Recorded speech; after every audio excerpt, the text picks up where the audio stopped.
180 килограмм бензина? 108 килограмм. Да. Но это максимальное значение, каждый фермер может... Это что разбрасывает? Сухие смеси Может, да? до 5 миллиметров. Маленький джак. Ну, амофос, диамофос, Понятно, я хочу видеть аспичные семена есть, а я хочу через дрон тоже. Агродрон сельскохозяйственный, младшая модель Т-25, грузоподъемность 25 килограммов, бак на 20 литров рассчитан.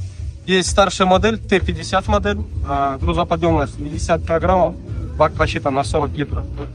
Это для можно химикаты с водой разные, это для жидких смесей. Есть отдельно для сухих смесей разбрасыватель. То же самое, 50 килограмм, объем вакуума 75 литров. Обработка 21 гектар в час по заявленному характеристике.